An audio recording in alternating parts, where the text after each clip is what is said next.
안녕하세요. 오늘은 제3장 예수님께서 그대 안에 거하심의 첫 번째 시간으로 다섯째 날입니다.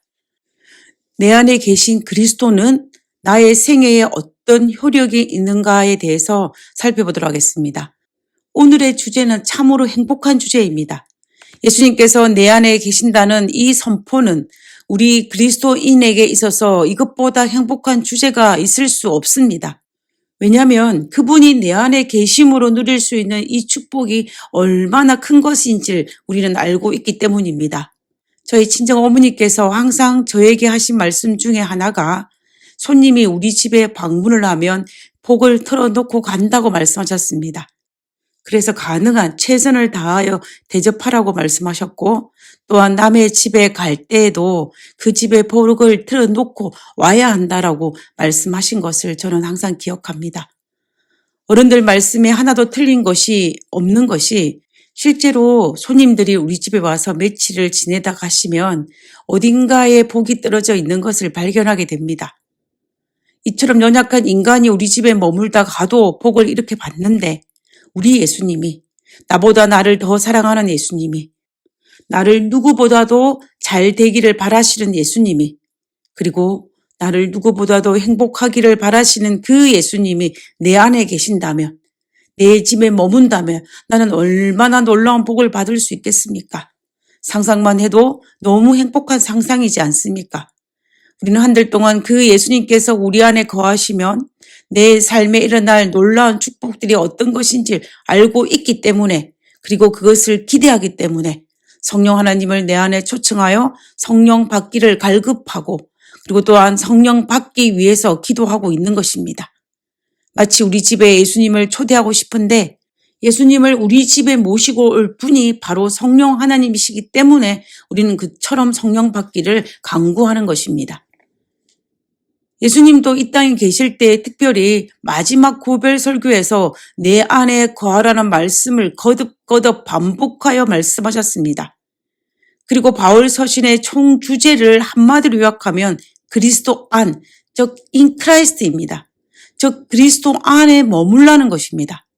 예수님을 내 안에 거하라는 이 말씀을 우리의 삶 속에서 이루어지기 위해서는 성령을 받는 것이 필요하다는 것을 알고 계셨기 때문에 예수님께서도, 그리고 바울도 우리에게 반복하여서 성령을 받으라, 성령 충만함을 입으라라고 거듭 반복한 것을 알 수가 있습니다. 자, 그러면 성령을 받기 위해서 선행되어져야 할 것은 무엇이 있을까요? 그것은 하나님을 믿는 믿음입니다. 예를 들어서 A라는 어떤 사람에 대해서 믿음을 가지려면 그 사람에 대한 신뢰가 있어야만 믿을 수 있습니다. 그리고 그 사람을 신뢰하기 위해서는 먼저 그 사람이 어떤 사람인지를 알아야 됩니다. 그래야만이 그 사람을 신뢰할 수가 있고 그 사람에 대한 믿음을 가질 수가 있습니다. 이것을 그대로 적용시킨다면 우리는 하나님의 말씀을 통하여서 그분을 알고 그 말씀을 통하여 신뢰할 때 우리가 하나님에 대한 믿음을 가질 수 있습니다. 그래서 우리가 하나님의 말씀을 사모하고 그 말씀을 묵상하며 내 삶 속에 적용시키면서 하나님에 대한 신뢰하는 그 마음이 점점점 생기고 마침내 그분에 대한 절대적인 믿음이 생기는 것입니다. 그 믿음으로 우리 안에 성령 하나님을 모시게 되고 그 성령 하나님을 통해서 예수님께서 내 안에 거하심으로 이루 말할 수 없는 축복을 내 삶 속에 누리게 되는 것입니다. 그 축복은 어떤 축복일까요? 바울은 고린도후서 2장 14절에서 항상 우리를 그리스도 안에서 이기게 하시는 하나님께 감사하노라라고 하였습니다.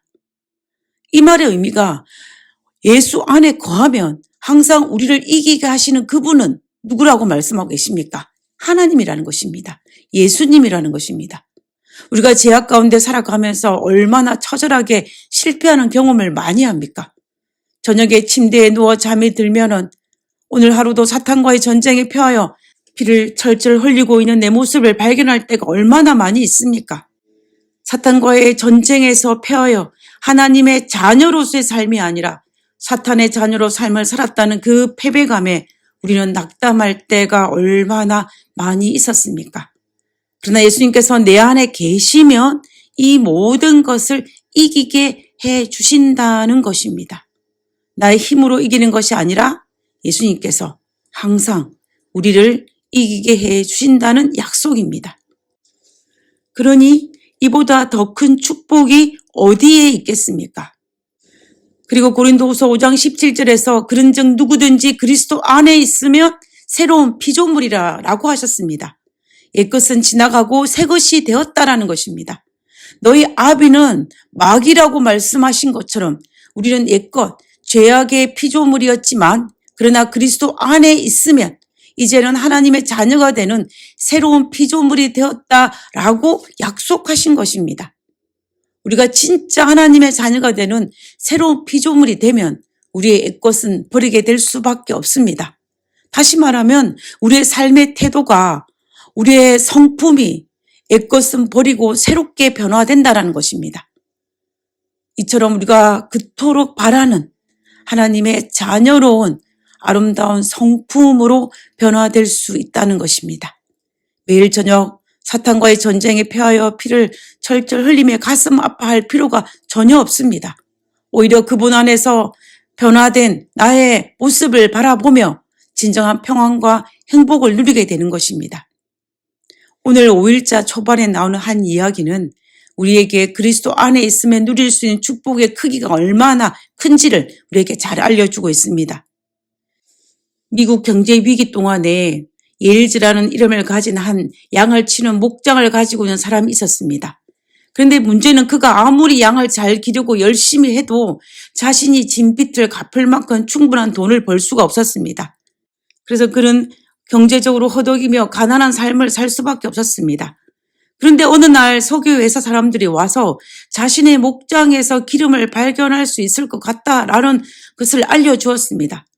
그래서 시추를 해보자는 제안을 하였고 이 목장 주인이었던 예일즈는 그 제안을 받아들여서 그 계약서에 서명을 하였습니다. 그 결과 자신의 목장 아래에 엄청난 유전이 있다는 것을 발견하게 되었습니다. 땅속에 묻혀있는 석유의 소유꾼은 누구였냐면 목장 주인이었던 예일즈가 바로 그 석유의 소유권자였습니다. 그가 옛날에 그 땅을 샀을 때에 그 땅에 있는 어떤 석유나 어떤 다른 천연 자원에 대한 권리도 양도 받았었습니다. 이 말의 의미가 무슨 말이냐면 사실 이 목장 주인이었던 예일즈는 엄청난 부자였는데 자신은 그것도 모르고 매일 빚을 갚기 위해서 허덕이며 가난한 삶을 지금까지 살아왔었다는 것입니다. 무엇이 그를 이렇게 부자임에도 불구하고 엄청난 부자임에도 불구하고 가난한 삶을 살게 하였습니까? 그것은 바로 땅속에 묻혀있는 이 엄청난 양의 석유의 존재를 몰랐기 때문입니다. 그리고 만약 이 예일즈라는 사람이 석유의 존재를 알았음에도 불구하고 만약에 발굴하지 않는다면 그는 여전히 땅속에 엄청난 석유를 보유하였지만 하루하루 빚에 허덕이는 가난한 삶을 현재 살 수밖에 없습니다. 그러면 어떻게 해야 이 가난에서 벗어날 수 있습니까? 땅속에 묻힌 석유를 세상 밖으로 꺼집어내어야 합니다. 그리고 그것을 누려야 합니다. 그때야 비로소 그는 빚에서 벗어나서 행복한 삶을 누릴 수 있는 것입니다.